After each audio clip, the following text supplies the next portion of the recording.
పోతన భాగవతము వామనావతారము త్రివిక్రమ స్ఫురణంబు జరుగుతూ ఉంది.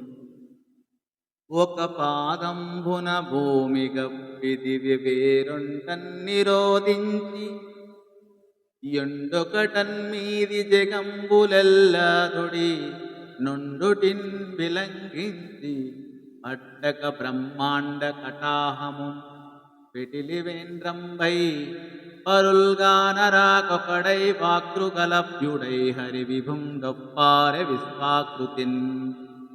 విశ్వరూపాన్ని ధరించిన త్రివిక్రముడు ఒక్క అడుగులో భూలోకాన్ని, ఇంకొక అడుగుతో స్వర్గలోకాన్ని, మరొక అడుగుతో పైలోకాలను కప్పివేశాడు. క్రమంగా అన్నింటినీ దాటిపోయాడు.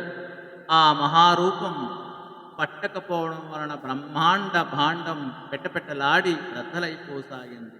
ఆయన తప్ప ఇంకెవరూ కనిపించకుండా పోయారు. ఆ విశ్వరూపుడు మాటలకు చూపులకు అందరాని వాడై సంశోభించాడు అని ఈ పద్యభావం.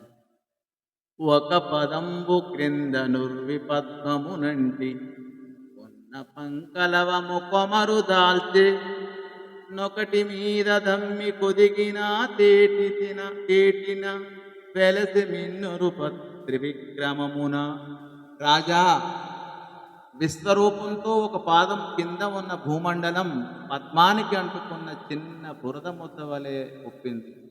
ఇంకొక పాదం మీద ఉన్న ఆకాశం పద్మం మీద వారిన తుమ్మిద వలె ప్రకాశించింది అని ఈ పద్య భావము.